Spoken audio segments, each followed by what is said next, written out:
नमस्कार दोस्तों, स्वागत है आपका अपने चैनल धार्मिक ज्ञान डबल वन में।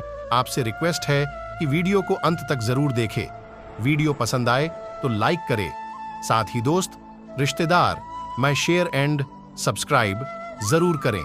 इससे हमें वीडियो बनाने का मोटिवेशन मिलता है और इस तरह की सच्ची धार्मिक ज्ञान की बातें लाते रहेंगे। आज हम नमस्कार दोस्तों, इन संकेतों से पता चलता है कि मनुष्य का पुनर्जन्म हुआ है।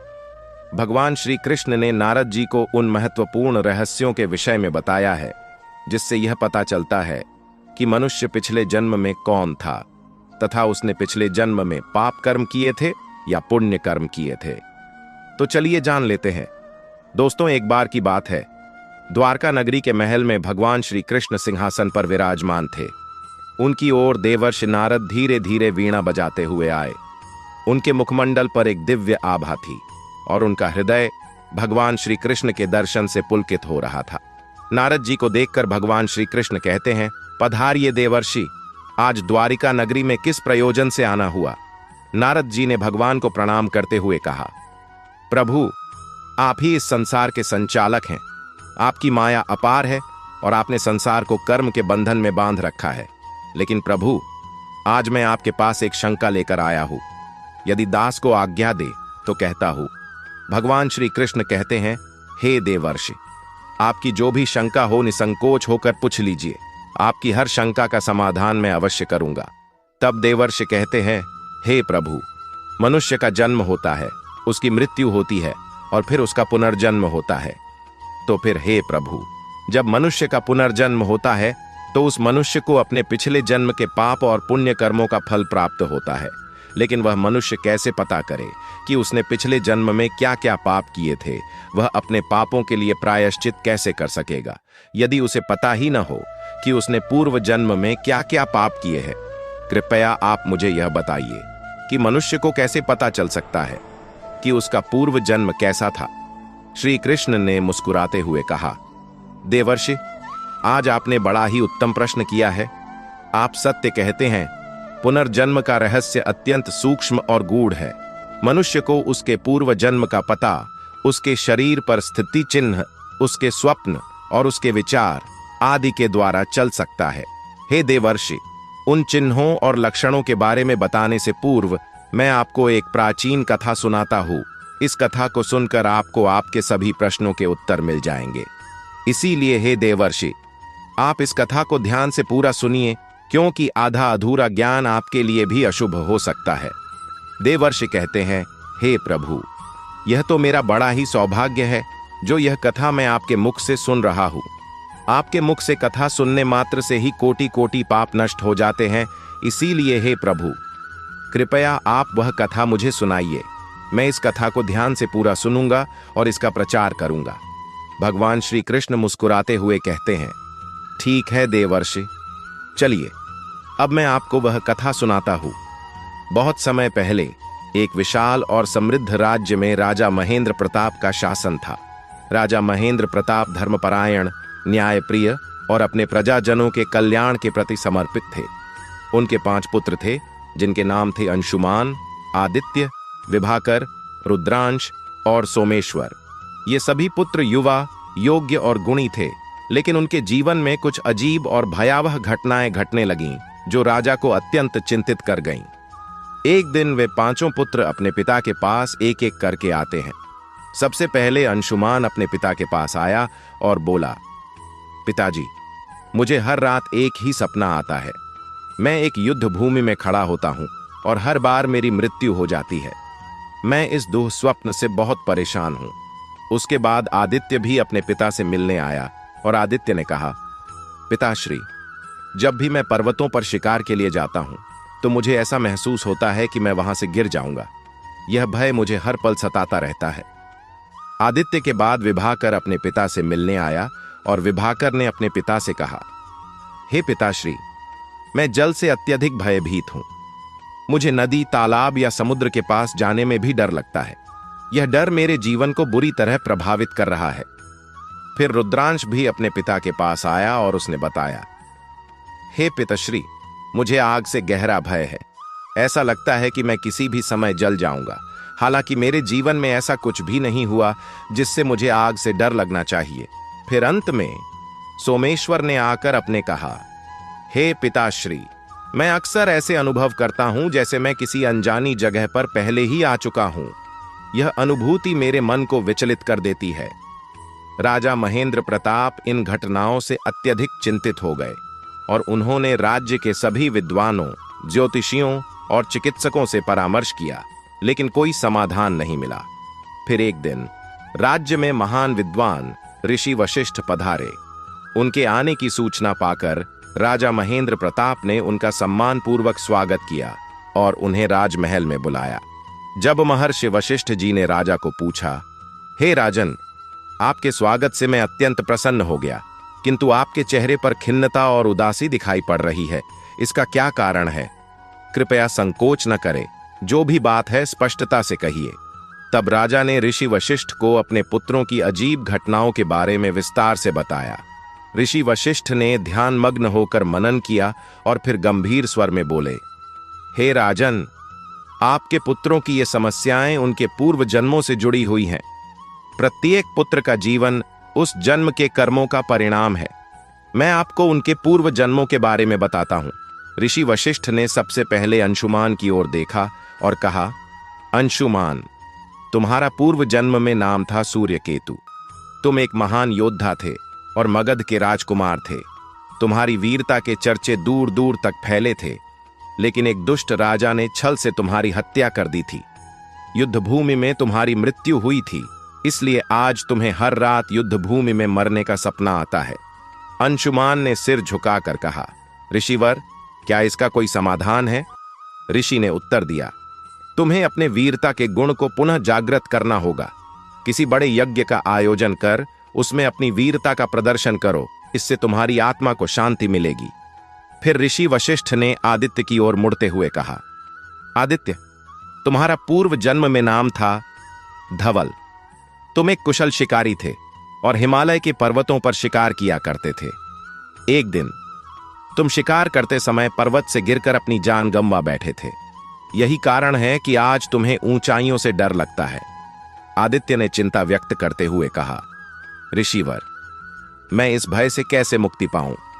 ऋषि वशिष्ठ ने कहा, तुम्हें पर्वतों पर तपस्या करनी होगी। वहां के शुद्ध वायु और प्रकृति के साथ संपर्क से तुम्हारे मन का यह भय समाप्त हो जाएगा। ऋषि वशिष्ठ ने विभाकर की ओर देखा और कहा, विभाकर, तुम्हारा पूर्व जन्म में नाम था जलराज। तुम एक कुशल नाविक थे और समंदरों में यात्रा किया करते थे, लेकिन एक भयंकर तूफान में तुम्हारी नाव डूब गई और तुमने अपने प्राण गंवा दिए। यही कारण है कि आज तुम्हें जल से अत्यधिक भय लगता है। विभाकर ने निवेदन किया, ऋषिवर, कृपया मुझे इस भय से मुक्ति का उपाय बताएं। ऋषि वशिष्ठ ने उत्तर दिया, तुम्हें गंगा स्नान करना होगा। गंगा के पवित्र जल में स्नान से तुम्हारे मन का भय समाप्त हो जाएगा और तुम्हारी आत्मा को शांति मिलेगी। फिर ऋषि वशिष्ठ ने रुद्रांश की ओर देखते हुए कहा, रुद्रांश, तुम्हारा पूर्व जन्म में नाम था अग्निदेव। तुम एक यज्ञ करता थे और आग के साथ तुम्हारा अत्यधिक संपर्क था, लेकिन एक दिन यज्ञ के दौरान आग ने विकराल रूप धारण कर लिया और तुम उसमें जल गए। यही कारण है कि आज तुम्हें आग से गहरा भय है। रुद्रांश ने दुखी होकर कहा, ऋषिवर, मुझे इस भय से कैसे मुक्त किया जा सकता है? ऋषि वशिष्ठ ने कहा, तुम्हें अग्निहोत्र का अनुष्ठान करना चाहिए। यह अनुष्ठान तुम्हारे मन के डर को समाप्त करेगा और तुम्हारी आत्मा को शुद्ध करेगा। अंत में ऋषि वशिष्ठ ने सोमेश्वर की ओर देखते हुए कहा, सोमेश्वर, तुम्हारा पूर्व जन्म में नाम था ज्ञान सागर। तुम एक महान विद्वान थे और पिछले जन्म में तुमने कई तीर्थों और पवित्र स्थानों की यात्रा की थी। तुमने वहां ध्यान किया और ज्ञान प्राप्त किया।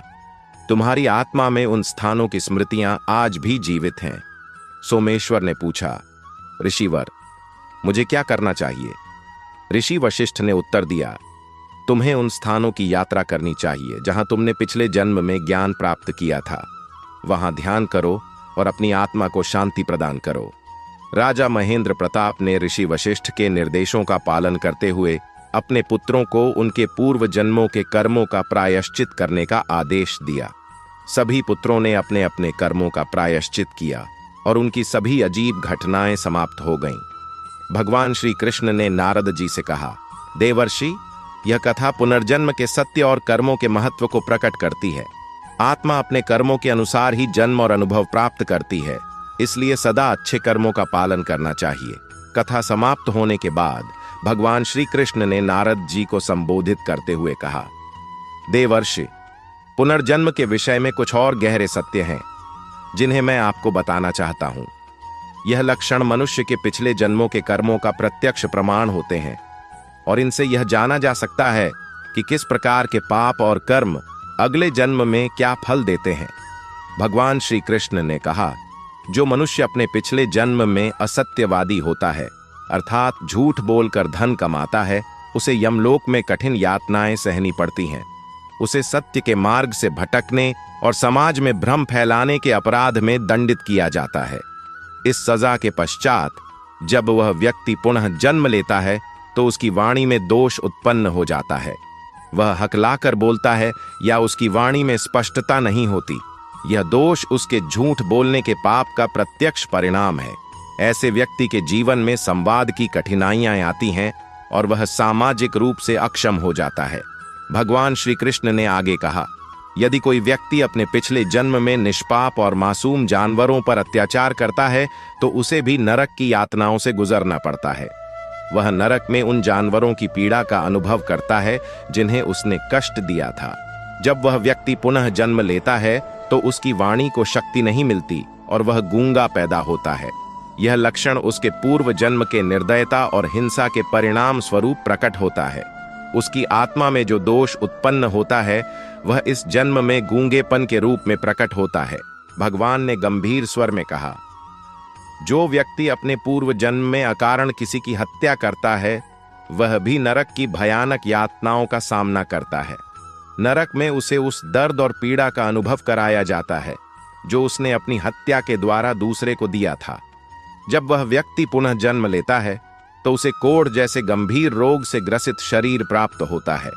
कोढ़ का रोग उस व्यक्ति के शरीर को विकृत कर देता है और वह समाज से तिरस्कृत होता है। यह रोग उसके पाप का प्रत्यक्ष परिणाम है और यह उसे जीवन भर कष्ट देता है। श्री कृष्ण ने आगे बताया, जो व्यक्ति पिछले जन्म में शराब का अत्यधिक सेवन करता है उसे यमलोक में भीषण कष्टों से गुजरना पड़ता है।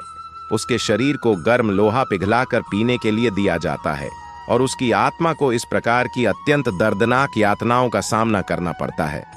जब वह व्यक्ति पुनः जन्म लेता है तो उसके दांत टेढ़े मेढ़े, काले और खराब हो जाते हैं। उसे दांतों से संबंधित रोग लग जाते हैं जो उसके पूर्व जन्म के पाप का परिणाम होते हैं। इस लक्षण से उसे बार बार दंत चिकित्सा की आवश्यकता होती है और उसका चेहरा भी विकृत हो सकता है। भगवान ने कहा, जो व्यक्ति अपने पिछले जन्म में धन या सुवर्ण की चोरी करता है उसे भी यमलोक में सजा मिलती है। उसका मन स्वर्ण और धन की लालसा से ग्रसित होता है और वह इस पाप के कारण नरक में भी अत्यधिक पीड़ा सहता है। जब वह पुनः जन्म लेता है तो उसके नाखून टेढ़े मेढ़े, विकृत और भद्दे हो जाते हैं।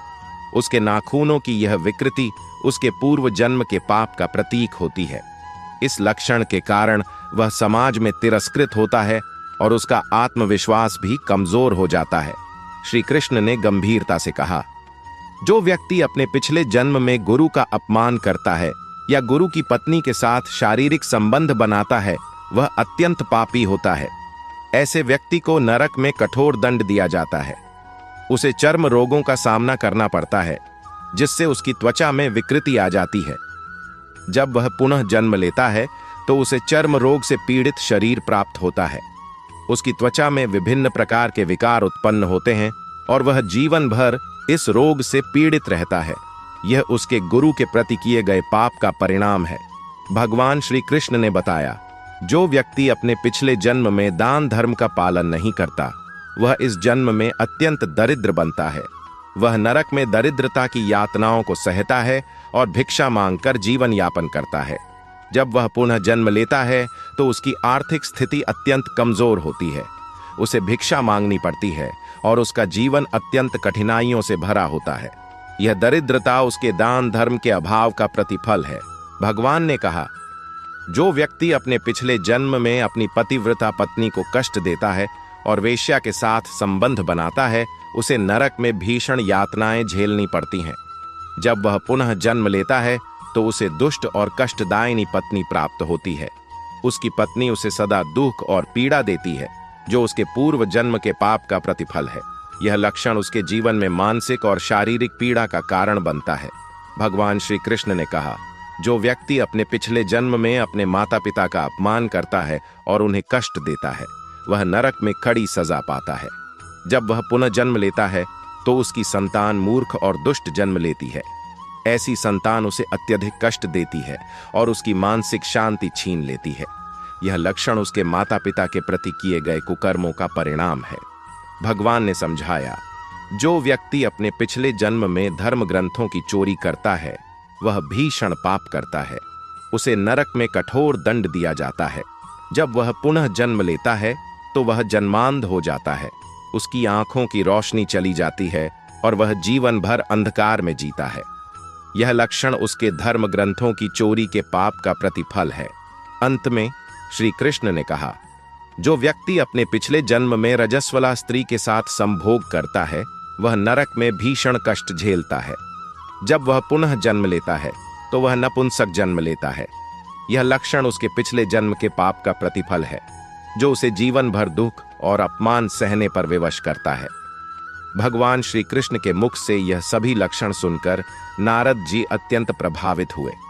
उन्होंने भगवान को प्रणाम किया और कहा, प्रभु, आपने जो ज्ञान मुझे दिया है वह अनमोल है।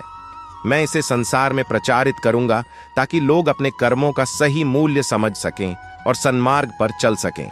इस प्रकार भगवान श्री कृष्ण ने नारद जी को पुनर्जन्म और कर्मफल के महत्व का बोध कराया और नारद जी प्रसन्न होकर संसार में इस ज्ञान का प्रचार करने के लिए प्रस्थान कर गए। तो दोस्तों, उम्मीद है आपको यह कथा पसंद आई होगी। वीडियो को लाइक जरूर करें और कमेंट में जय श्री कृष्ण अवश्य लिखें। साथ ही चैनल को सब्सक्राइब करें।